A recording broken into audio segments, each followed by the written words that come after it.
Hey y'all, welcome back to my channel. In today's video, I am sharing some tips to help you with your next silk press. I have been working on my silk press techniques for a while now, and I think I have some great gems that I don't hear a lot of people talking about that may help you and be very beneficial for you. So make sure you stay tuned and subscribe to this channel as well if you enjoy hair and beauty content.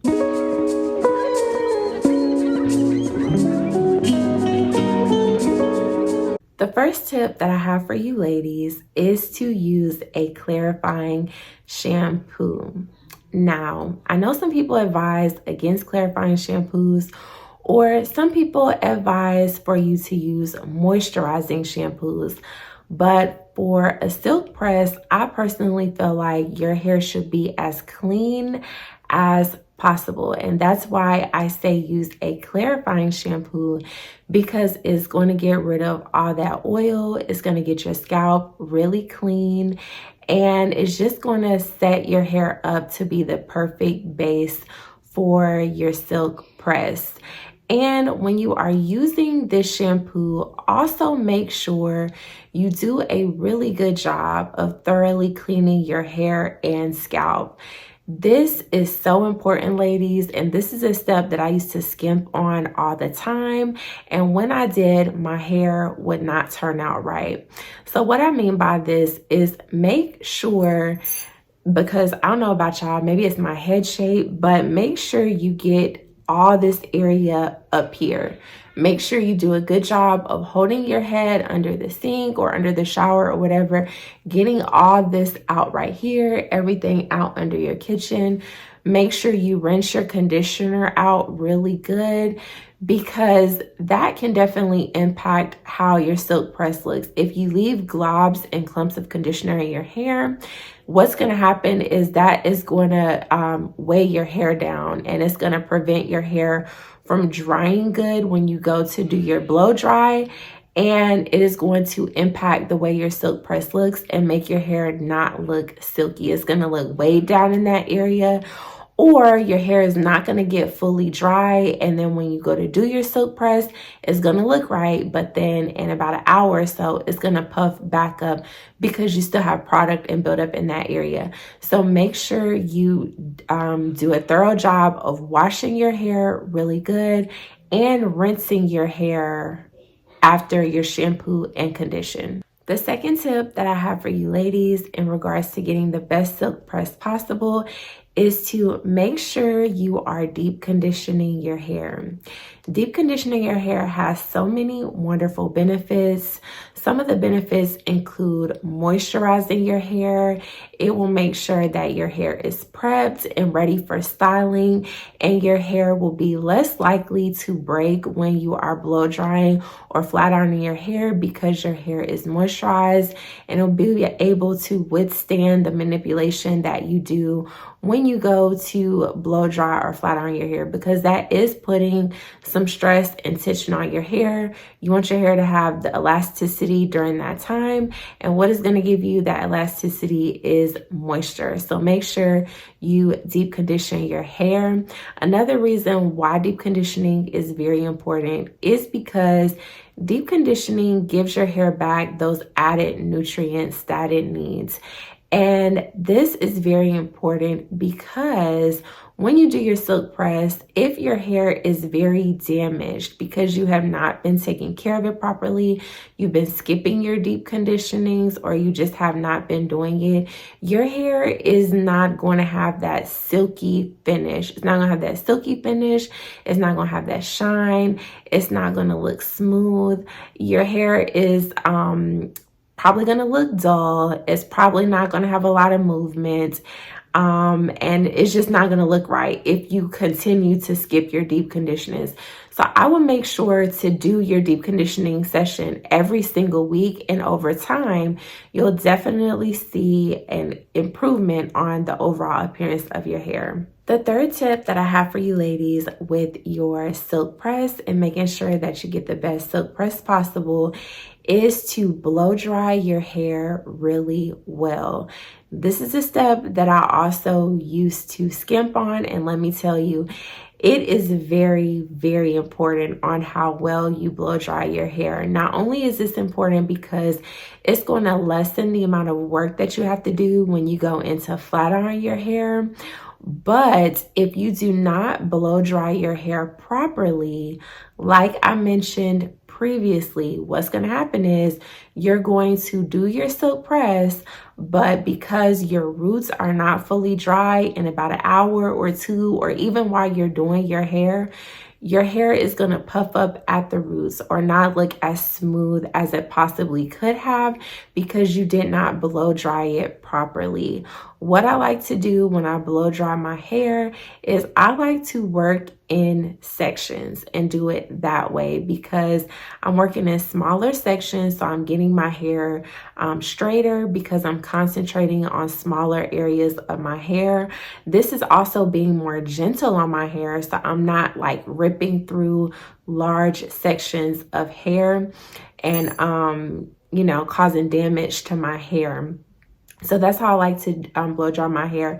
And I also like to use a blow dryer with the attachment, and my attachment has bristles and it has bristles and it has like those little things with the balls on the end. I will link a video down below that shows the blow dryer that I use, and I absolutely love that blow dryer. You don't have to get that blow dryer, but that blow dryer is very easy to use and does get my hair very straight. But you could get something similar, or you could get an attachment like the one that I'm using. I believe, let me not say that because I don't know if it's ceramic or not. So let me not say that. But you know, I would just try to get a quality blow dryer. And or if you're not really ready to get a quality blow dryer yet, make sure you maybe invest in some brushes. Before I got sent my blow dryer, I was just using a regular blow dryer, but I was using paddle brushes and boar bristle brushes to get my hair. I don't know if it was boar bristle. No, it wasn't boar bristle, but I would use a paddle brush and I would use a round brush to get my hair really straight. My blow dryer that I use now helps me a lot so that I don't have to do that. But if you are in that position, use whatever you want to use, but just make sure you do a good job at blow drying your hair so that it's straight and so that your roots are dry. And oftentimes, in the past, I have been like flat ironing my hair and realized that I did not blow dry my hair right. I stopped immediately right there and went back and blew dry that section again because I knew if I just left it like that, my hair would revert and look crazy later in the day or in the week. And I did not want that, and I don't want that for you. So make sure you do a good job at blow drying your hair. And what I use when I blow dry my hair, I don't like to use a lot of product because I like my hair to be just flowy and effortless. I just use my leave-in conditioner. The one that I use is by Silk Elements, and that acts as my heat protectant as well. And that's all I put on my hair. I have seen some girls use like oils or serums or whatever, or hairsprays. Their hair looks good. Use whatever you want to use. Just use some sort of heat protectant or some type of conditioner when you're blow drying your hair. Don't use too much, but use just the right amount, and make sure you get that hair fully dry before you go into the straightening portion. Now, when it is time to flat iron your hair, you want to make sure you are flat ironing your hair at a temperature that is hot enough to get your hair straight. I have seen a lot of videos where people advertise, you know, not using a lot of heat or having the the flat iron turned down really low. And that's all good and fine. But for a silk press, ma'am, I'm gonna need you to put the flat iron at an acceptable temperature so that your hair is able to get straight and so that you are not having to do so many passes to get your hair straight and how you want it to look. And if you want it to be silky, you're gonna need a little bit of heat. I use my flat iron on a temperature of 370. And I use that temperature because that is the temperature that my flat iron automatically came set to. I did not try to change it because that temperature works really well and gets my hair really straight. So that's just what I do. I would recommend that you use a temperature within that range. But sometimes people who have natural hair, their hair can take more heat than relaxed hair. But for me, I just stick to 370.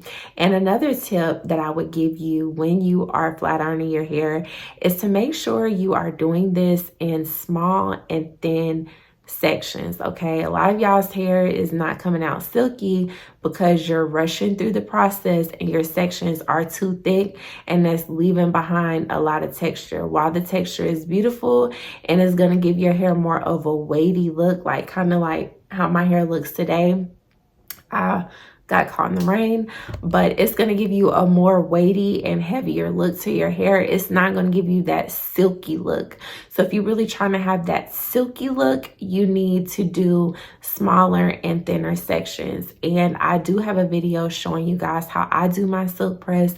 I will link that video as well as my blow dry video down below so that you guys can check those out after you watch this video if you are interested in seeing that. The fifth tip that I have for you when you are trying to achieve the ultimate silk press is to make sure those ends are trimmed, okay? If your ends are not trimmed, your silk press is not going to give what it is supposed to be giving.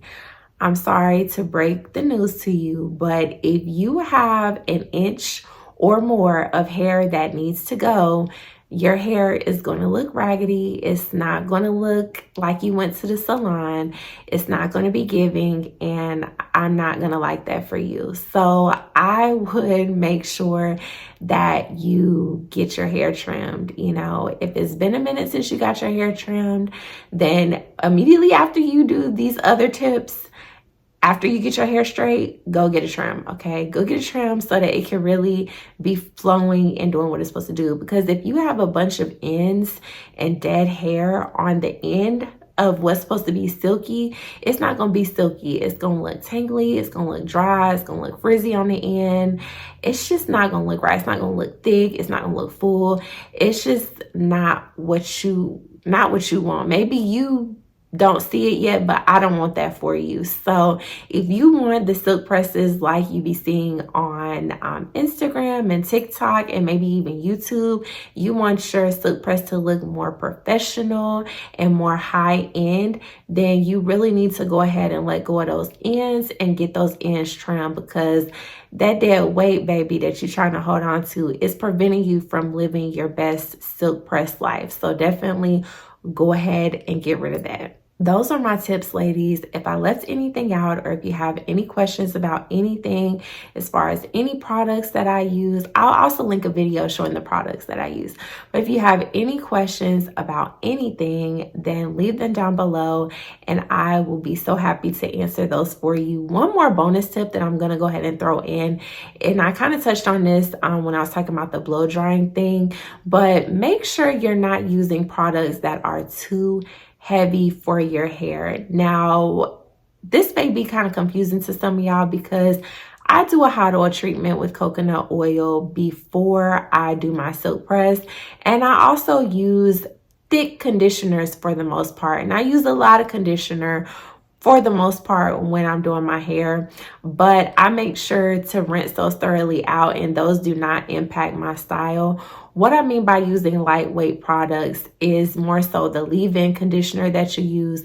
Make sure that is a light product that's not going to weigh your hair down. Any sort of finishing spray or dry oil that you're going to use on your hair, make sure that is more of a lightweight product, because if you did all this work with the blow dry and making sure you flat iron your hair in thin sections, but you use some thick, heavy oil sheen, or you use some leave-in that's just for a natural girl, that ain't for us relaxed hair silk press girls, all your effort is going to be wasted. So make sure you are using lightweight products that are not going to weigh your hair down, because if you do use heavy products, your hair is not going to be flowing. It's going to be stuck, standing still, and it ain't going to look right. So make sure you take a look at those products as well. I will list the products. I'm not going to list them, but I will put the video to the products that I use down below. It's a short, so it won't take up too much of your time. I thank y'all so much for watching this video, and I will see y'all in the next one.